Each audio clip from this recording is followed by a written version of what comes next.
교과. 여러분 반갑습니다. 충청앞에 교과 방송입니다. 제2가 히브리서의 기비열입니다. 1월 8일 안식일 일몰 시간 5시 30분입니다. 잠깐만요. 삶을 나누죠. 안 할 거예요. 빨리 기억부터 해요. 딱딱하잖아요.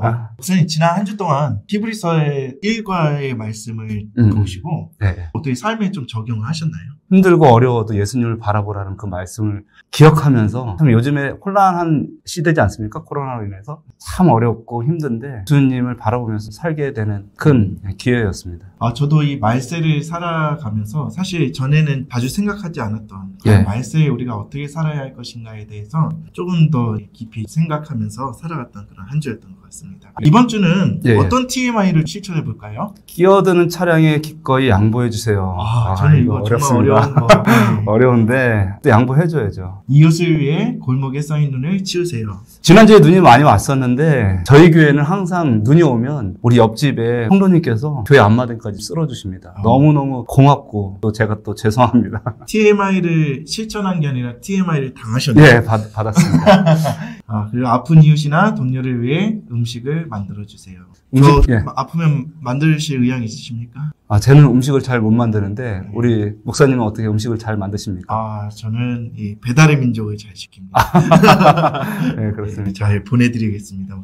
아프실 때 연락 주세요. 예, 알겠습니다. 기억절 함께 읽고 지금 우리가 하는 말의 요점은 이러한 대제사장이 우리에게 있다는 것이라. 그는 하늘에서 지극히 크신 이의 보좌 우편에 앉으셨으니. 히브리서 8장 1절 말씀.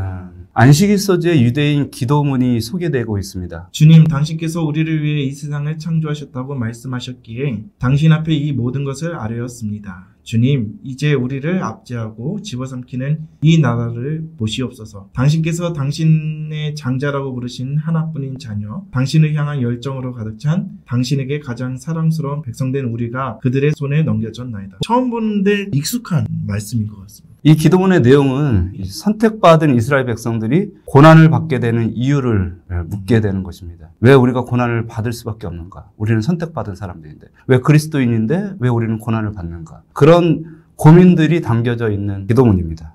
사실 유대인의 기도문에 나타난 이 의문, 또 현재를 살아가는 많은 기독교인들 뿐만 아니라 진리를 찾고 있는 사람들이 갖고 있는 공통된 관심사이고 문제의식이지 않나 생각해 봅니다. 예수님께서는 십자가에서 모든 그런 죄의 문제를 해결하셨다고 하는데 여전히 이 세상은 변하지 않는가? 그렇죠. 예수님은 어디 계신가? 세상은 왜 더 악해지고 혼란해지는가? 맞습니다. 그런 문제들이죠. 지난주에도 잠깐 소개를 했었는데요. 그것이 히브리서가 기록된 이유라고 국가에 이렇게 기록하고 있습니다. 그래서 바울은 시련 가운데 있는 신자들의 믿음을 굳세게 하기 위해 히브리서를 기록했다. 그는 고난 가운데 있는 신자들에게 그리고 우리에게 아버지의 보좌 우편에 앉아 계시며 우리를 곧 집으로 데려가실 예수님을 통해 하나님의 약속들이 성취될 것임을 상기시켜 주었다. 그날이 이르기까지 예수님께서는 우리를 위해 중보하셔서 우리가 아버지의 축복으로 앞으로 나아갈 수 있게 인도하신다. 예수님께서는 결코 그들의 백성들 그리고 믿는 사람들을 고아와 같이 버려두지 않는다라고 말씀하여 주셨습니다. 그래서 여기 보시면 하나님 보좌 우편에 앉아 계신다. 왕으로서 계시는 거예요. 대제사장, 약속의 성취자, 중보자, 인도자로서 지금 하늘에서 놀고 계신 것이 아니라 우리를 위해서 열심히 일하고 계신다고 하는 것입니다. 그냥 보좌 우편에 앉아 계신 것이 아니라 우리의 죄를 중보자로서 지금도 열심히 일을 하고 계신다. 그렇죠. 십자가의 사건은 원죄에 대한 하나의 대답이고요. 아담이 지은 죄 때문에 우리가 왜 고통을 받아야 되는가? 억울하잖아요. 저는 억울하지 않습니다. 그래요? 억울한데 그 문제에 대한 이제 해답이었고요. 그러면 그 다음에 하나님 나라가 어떻게 온전히 설 것인가? 그 문제에 대해서 주님께서 약속한 부분이 있는데 바로 히브리서에 약속된 내용들입니다. 결론입니다. 히브리서는 예수님께서 우리의 구원을 이루시기 위해 취하신 여러 가지 모습들을 보여줍니다. 예수님은 온 우주를 다스리시는 왕이시며 신실하신 중재자이실 뿐 아니라 원수의 공격으로부터 우리를 지키시는 옹호자이시며 우리를 위해 섬기는 대제사장이십니다. 우리를 위한 예수님의 다양한 사역은 우리로 하여금 구원의 확신을 갖게 합니다. 정리를 하자면 이렇습니다. 이 그림에서 보시면 언약 안에 예수님의 역할이 있어요. 예수님은 이 언약의 대표자가 되십니다. 아브라함이나 이삭이나 야곱이나 모세나 다 언약의 대표자들이었는데 다 실패했었어요. 예수님께서 언약의 대표자가 되십니다. 대속주가 되시고요. 예수님께서 하늘에서 무엇을 하고 계시는가? 중보자로서, 보증인으로서, 주권자로서, 심판주로서 일하고 계신다라고 하는 것입니다. 이것을 이해할 때 우리가 구원에 대한 확신이 생기는 것이죠. 나는 정말 구원받을 수 있을까? 그러나 히브리서는 이야기합니다. 하늘에서 우리를 위해서 일하시고 계시는 예수님을 바라보라. 그분을 바라볼 때 그분께서 우리에게 확신을 줄 뿐만 아니라 온전한 하나님 나라를 우리에게 공짜로 선물로 주시는 것이죠. 공짜. 예, 영생도 공짜지만 하나님 나라도 우리에게 공짜로 주신다. 선물로 주시는 거죠. 예, 선물로 주시는 것이죠. 사실 공짜는 아니고 값은 치러진 선물이죠. 예, 이를 써집니다. 우리의 왕이신 예수님. 제 히브리서 8장 1절을 지금 우리가 하는 말의 요점은 이러한 대제사장이 우리에게 있다는 것이라. 그가 하늘에서 지극히 크신 이의 보좌 우편에 앉으셨으니. 대제사장도 보좌 우편에 앉으셨다라는 그런 표현 속에서 우리가 어느 쪽에 비중을 주는 것이 더 좋을까요? 오늘 1일 소주에는 보좌 우편, 왕이신 예수님. 그래서 히브리서 1장 5절, 14절 말씀. 하나님께서 어느 때의 천사 중 누구에게 너는 내 아들이라 오늘 내가 너를 낳았다 하셨으며 또 다시 나는 그에게 아버지가 되고 그는 내게 아들이 되리라 하셨느냐. 여기서 보시면 예수님께서 아들이 되셨다라고 하는 것입니다. 그럼 오늘 이 교과에서는 좀 아들로서의 예수님의 포커스를 맞추고 있는 건가요? 그 아들의 의미가 뭔가, 아들이 지금 어디에 앉아 있는가 6절 한번 보시기 바랍니다. 또 그가 맏아들을 이끌어 세상에 다시 들어오게 하실 때에 하나님의 모든 천사들은 그에게 경배할지어다 말씀하시며 아들에 관하여는 하나님이여 주의 보좌는 영영하며 주의 나라의 규는 공평한 규니이다. 여기서 강조점은 예수님은 아들이고요. 그 아들이 보좌에 앉았는데 그의 나라가 영원하다라고 하는 것입니다. 히브리서가 왜 히브리서 첫 장부터 예수님을 우리의 왕으로 이렇게 소개를 하고 있는 것일까요? 우리가 고난당하는 수많은 것들, 그리고 우리가 핍박당하는 모든 것들에 대해서 그 답이 뭐냐면 주님께서 왕이시고 우리의 모든 원수를 다 물리쳐 주실 것이니까 너희는 걱정하지 말라. 그런데 이 말씀이 사실 구약에서부터 약속된 말씀입니다. 구약에서 예수님은 하늘 왕으로 오르신 것은 다윗의 후손이 나타날 것이라는 것에 대한 그 약속의 성취입니다. 아들을 낳으리니 그 이름을 예수라 하라. 그 조상 다윗의 왕위를 그에게 주시리니 하나님이 약속하신 대로 이 사람의 후손에서 이스라엘을 위하여 구주를 세우셨으니 곧 예수라. 계시록 5장 5절입니다. 장로 중에 한 사람이 내게 말하되 울지 말라. 유대 지파의 사자 다윗의 뿌리가 이겼으니. 사도 바울, 베드로, 예수님의 제자들, 예수님 지금 어디 계신가? 그것을 생각할 때마다 어떤 약속을 생각했냐면 구약의 다윗을 이을 그 후손이 누군가? 예수님이다. 그 예수님이 우리의 왕으로 계신다. 사실 제자들이 현세 왕으로서 예수님을 생각했고 근데 십자가에 예수님께서 돌아가셨기 때문에 실망했었어요. 우리는 하나님 나라 백성인데 어떻게 될 것이냐. 그것 때문에 고민을 많이 했었는데 하늘에서 온 우주의 왕이 되셨다. 이 믿음을 그들이 받아들였을 때 기쁨이 넘쳤고 그것으로 인해서 어떤 고난도 이겨낼 수 있는 힘이 있었던 것 같습니다. 히브리서 3장 3절 그는 모세보다 더욱 영광을 받을 만한 것이 마치 집 지은 자가 그 집보다 더욱 존귀한 같으니라. 집마다 지은 이가 있으니 만물을 지으신 이는 하나님이시라. 주님께서 하늘에 올라가서 우리에게 안식을 준비하고 계시고 집을 준비하고 계십니다. 사실 요즘에 부동산이나 또 주식에 많이 사람들이 관심을 갖고 있습니다. 그만큼 사람들은 평안하고 안정된 삶을 빨리 이루고 싶은 생각이 있죠. 서울의 땅값이 계속 뛰니까 너무너무 힘든 것입니다. 집이 있고 어느 정도 여윳돈이 있다면 마음이 편할 수 있는데 목사님의 아버지가 강남에 빌딩 하나 있다면 어떻겠습니까? 그것을 이제 물려준다는 거죠. 그럼 너무 좋죠. 평안할 수밖에 없죠. 주님이 우리의 왕이시고 큰 집을 소유하여 주셨습니다. 그리고 그것을 우리에게 주시기로 약속을 한 것이기 때문에 우리가 지금 불안하고 힘들지라도 참된 평안과 안정된 삶을 예수 그리스도 안에서 찾았으면 좋겠습니다. 사실 그게 하나님을 믿는 사람과 믿지 않는 사람의 차이인 것 같아요. 영끌이라 그러죠. 영혼까지 끌어모아서 집을 살라고 하고 무엇인가 마련하려고 부단히 노력하면서 그 가운데 느끼는 그런 불안한 우리가 하나님을 믿는 사람들로서 정말 우리가 이 땅에서 누리는 것이 전부가 아니라 저 영원한 하늘 본향에서의 준비된 영원한 삶, 그 안식에 들어가기에 우리가 그 삶에 더 초점을 맞추면서 살아가야 되지 않을까 생각해 봅니다. 귀한 말씀입니다. 감사합니다. 월요일 소지입니다. 우리의 중보자이신 예수님.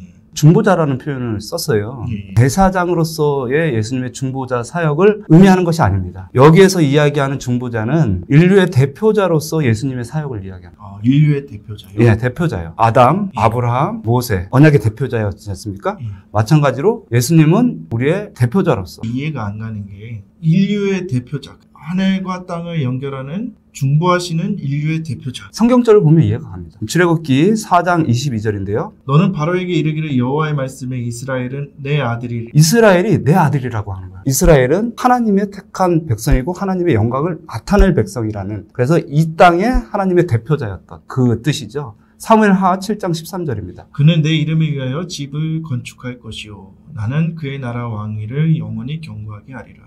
나는 그에게 아버지가 되고 그는 내게 아들이 되리니. 그러면은 여기서는 대표자라고 이야기하는 의미가 자녀들이 잘못하면은 부모가 가서 용서를 구하고 배상을 하고 모든 책임을 지는 거죠. 책임을 지는 예. 그런 의미에서의 중보자예요. 사무엘하. 그러므로 이제 내 종 다윗에게 이와 같이 말하라. 만군의 여호와께서 이와 같이 말씀하시기를 내가 너를 목장 곧 양을 따르는 데서 데려다가 내 백성 이스라엘의 주권자로 삼고 예.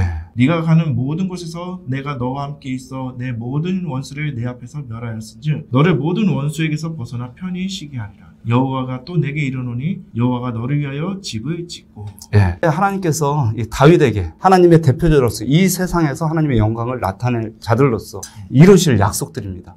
원수를 내쫓게 하고요. 그리고 하나님의 집을 짓고 그리고 하나님의 영광을 나타내게 하는 것. 예. 그것이 다윗, 예수님으로 이어지는 대표자에서의 사명이었었습니다. 다윗의 후손, 그 사람이 하나님의 집을 지을 것인데 예수님께서 그 약속을 지금 이루시고 계신다는 사실입니다. 우리가 잘 아는 대로 오실자에 표생하면 둘째 아담, 마지막 아담이 나오는데요. 아담 한 사람의 죄로 말미암아 다 죽게 되었었는데 예수님으로 말미암아 다 살게 되었잖아요. 그런 것처럼 우리가 예수님 한 사람으로 말미암아 우리 모두가 하늘나라의 그 집에 함께 살 수 있게 된다는 거예요. 근데 우리가 때때로 생각하기로 예수님께서 나를 구원해 주시니 하나님의 집에 사는 것은 내 노력으로 해야 되는가, 그런 생각을 갖고 있습니다. 그것이 아니라고 하는 거죠. 이렇게 말씀하시니까는 우리는 예수님께서 금수저를 물려주셔서 예. 정말 금도성에서 살 수 있게끔 그렇죠. 해주셨다는 그 생각이 문득 드네요. 여러분, 절대 흙수저를 물고 태어난 것이 아니라 정말 예수님께서 우리로 하여금 금수저를 물고 태어나게 해주셨다는 사실이네요. 그러니까 우리 가슴을 좀 피고 살아야 됩니다. 정말 이 땅에서 좀 없다고 많이 누리지 못한다고 해서 너무 낙담하거나 실망하지 않아도 되겠네요. 집을 구하는 문제, 안식을 얻는 문제, 원수에게서 승리하는 모든 문제, 다 예수님께서 우리의 대표자가 되셔서 먼저 승리를 이루셨기 때문에 그분의 승리가 우리의 승리가 되고 그분의 소유가 우리의 소유가 되기 때문에 그 일에 대해서 걱정하지 않으셔도 된다라는 교과의 말씀입니다. 화요일서지. 우리의 옹호자이신 예수님, 백성이 사무엘의 말 듣기를 거절하여 가로되 아니로소이다. 우리가 우리 왕이 있어야 하리니 우리도 열방과 같이 되어 우리 왕이 우리를 다스리며 우리 앞에 나가서 우리의 싸움을 싸워야 할 것이니이다. 이스라엘 백성들이 사실 왕이 없었습니다. 네. 왕이 없으니까 소심해지고 단결력도 좀 적어지고 그래서 왕을 달라고 했었습니다. 왕을 달라고 한 그 요구가 결국 예수 그리스도 안에서 성취가 됩니다. 히브리서 2장 14절, 15절, 16절을 보시겠습니다. 자녀들은 혈육에 함께 속하였으며 그도 또한 한 모양으로 혈육에 함께 속하심은 사망으로 말미암아 사망의 세력을 잡은 자 곧 마귀를 없이 하시며. 왕이 되시면서 어떤 일을 행하셨냐면 우리의 옹호자로서 사단을 이기신 그런 장면이 나오는 것입니다. 우리를 모든 속박에서 구원해 주시는 예수님의 사역. 그래서 교과에는 이제 다윗과 골리앗 이야기를 하고 있습니다. 사무엘상 17장 9절에 그가 능히 싸워서 나를 죽이면 우리가 너희의 종이 되겠고 만일 내가 이기어 그를 죽이면 너희가 우리의 종이 되어 우리를 섬길 것이니라. 진자는 이제 종이 됐다, 섬기겠다라고. 다윗은 이스라엘을 지키는 옹호자의 역할을 감당했었는데 이 모습이 바로 예수님의 모습이다. 이 성경에 나오는 대표자로서의 모습이 인류의 대표자 되시는 예수님을 표상하는 그런 모습들로 그렇죠. 등장을 하고 있는 것이네요. 예수님께서 다윗처럼 하나님 나라를 온전히 회복하고 사단을 완전히 물리치기 위해서 싸우고 계신다. 그거를 히브리서는 가르쳐 주고 싶었던 것입니다. 네.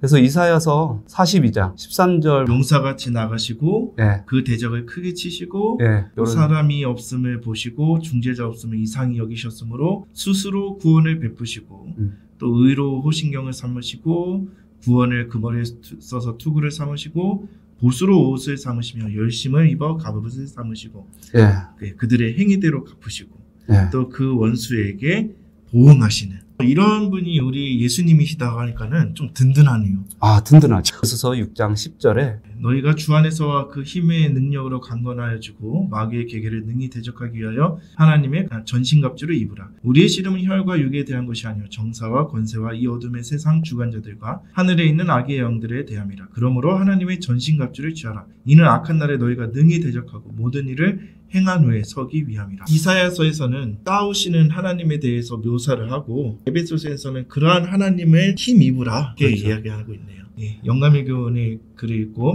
사탄과 그의 대리자들이 아무리 교활하게 음모를 꾸몄다 할지라도 하나님께서는 그것을 간파하시고 그들의 모든 계획을 허지로 돌아가게 하실 수 있으시다. 참 용기가 되는 말씀들을 잘 해주셨습니다. 소식입니다. 우리의 대제사장이신 예수님. 네, 여기서는 히브리서 5장과 7장의 말씀을 소개하고 있고요. 거기 나타난 예수님의 역할을 소개하고 있습니다. 대제사장마다 사람 가운데서 취한 자이므로 하나님께 속한 일에 사람을 위하여 예물과 속죄하는 제사를 드리게 하나니 저가 무식하고 미혹한 자를 능히 용납할 수 있는 것은 자기도 언약에 쌓여 있음이니라. 이러므로 백성을 위하여 속죄제를 드린 것 같이 또한 자기를 위하여 드리는 것이 마땅하니라. 이 종기는 아무나 스스로 취하지 못하고 오직 아론과 같이 하나님의 부르심을 입은 자라야 할 것이니라. 우리가 잘 아는 대로 대제사장이신 예수님, 우리를 위해서 중보하고 계시는 예수님을 소개하고 있습니다. 레위기서에 보면 제사장이 어떤 일을 했었는지, 제사장이 사람들 대신해서 양을 잡고 예물을 드리고 율법을 가르치고, 민수기 6장 22절에서 26절에 제사장이 항상 백성들을 축복합니다. 세 가지: 중보자, 율법의 보존자 역할, 축복하는 자 역할. 죄인은 하나님 앞에 결코 나갈 수 없다. 죄인 스스로는? 네, 죄인 스스로는 나갈 수 없다. 그리고 하나님의 뜻이 죄인에게 중보자가 없이는 결코 전달될 수 없다. 그 의미가 퇴색되고 사람의 소문도 한 다리만 건너가면 전혀 다른 의미가 되는데, 이 제사장은 하나님의 율법을 그대로 보존할 필요가 있었어요. 그래서 전달할 필요가 있었고요. 또한 어려운 이 상황 속에서 살아가는 하나님의 백성들에게 축복하는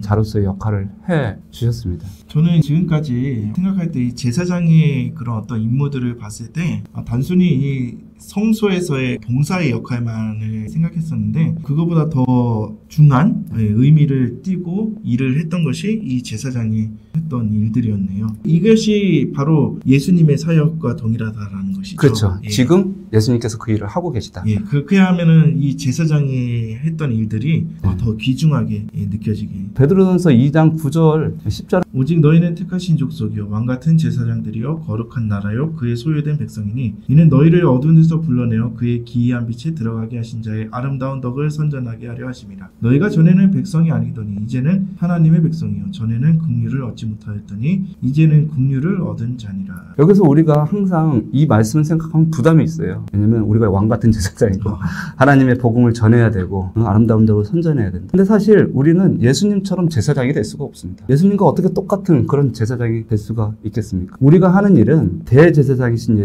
예수님께서 하시는 일이 우리 안에서 이루어지는 것을 보여주는 거예요. 예수님이 하신 일에 대한 증인이죠, 사실은. 예수님께서 우리를 축복해 주시고 우리에게 평안 주시고 한 것이 우리의 삶에 우리는 정말 행복해, 감사해 이렇게 나오면 그것이 왕같은 제사장의 역할이라고 생각을 합니다. 그래서 전에 긍휼을 얻지 못했는데 지금은 긍휼을 얻은 자로서 우리의 행복한 모습이 보여진다는 거예요. 예수님이 우리 삶 속에 있으므로. 무결서지에서는 히브리서 8장 10장 얘기를 하고 있습니다. 그러므로 형제들아 우리가 예수님의 피를 힘입어 성소에 들어갈 담력을 얻었나니 그 길은 우리를 위하여 휘장 가운데로 열어놓으신 새롭고 산 길이요 휘장은 곧 저의 육체니라. 또 하나님의 집 다스리는 큰 제사장이 계시매 우리가 마음의 뿌림을 받아 양심의 악을 깨닫고 몸을 맑은 물로 씻었으나 참 마음과 온전한 믿음으로 하나님께 나아가자. 옛 언약의 제도들은 예수님께서 하실 일들에 대해서 예표하고 설명하고 있는 것입니다. 하나님의 집을 다스리는 것, 그리고 하나님의 집을 세운다는 의미는 함께 모여 산다고 집이 될 수 없고 함께 모여 산다고 나라가 될 수는 없습니다. 결국은 거기에 통치가 있어야 되고 또 율법이 있어야지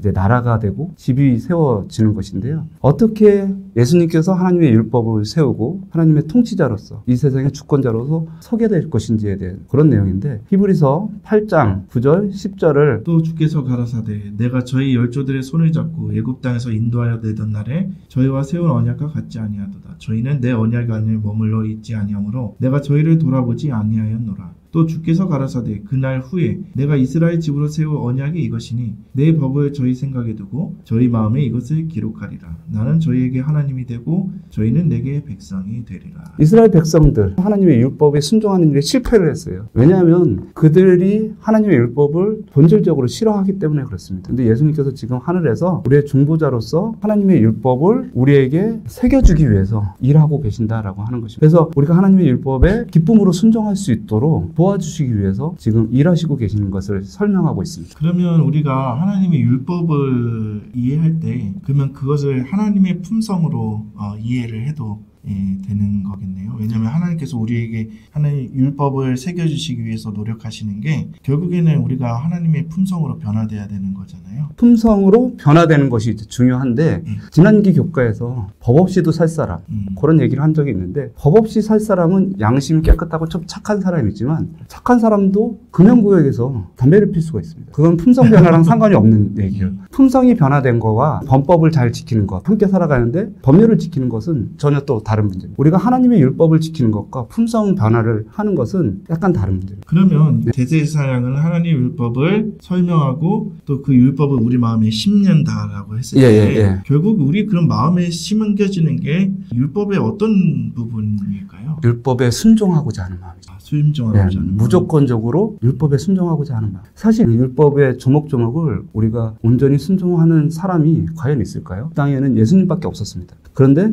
그나마 겸손히 하나님의 율법이면 어떻게 되든 무조건 순종하고자 하는 겸손한 마음이 있다면 그것으로 예수님께서 우리를 봐주시지 않을까 그런 생각을 하게 됩니다. 국가는 이렇게 이야기합니다. 그리스도께서는 성전의 기초요 생명이셨다. 성전의 봉사는 하나님의 아들의 희생을 표상했다. 제사장직은 그리스도의 중보의 성격과 그의 사업을 나타내기 위해 세워졌다. 희생제도의 전체적인 계획은 세상을 구속하기 위해 구주께서 죽으실 것을 예표하였다. 여러 세대 동안 가리켜왔던 큰 사건이 완성되는 때에 이 제사자들의 효험은 없어지게 될 것이었다. 히브리서는 긍정적이고 소망에 찬 진리들로 가득 차 있습니다. 그것이 예수님 안에서 지금 성취되어 가고 있습니다. 이과를 마치면서요. 저는 이런 생각을 해봤습니다. 예수님께서 하시는 그런 많은 사역들, 결국 그 사역들은 우리를 위한 사역이라는 것입니다. 나에게 있어서 예수님이 어떠한 존재이신지에 대해서 다시 한번 되돌아보고 또 감사하는 시간이 되었습니다. 감사합니다.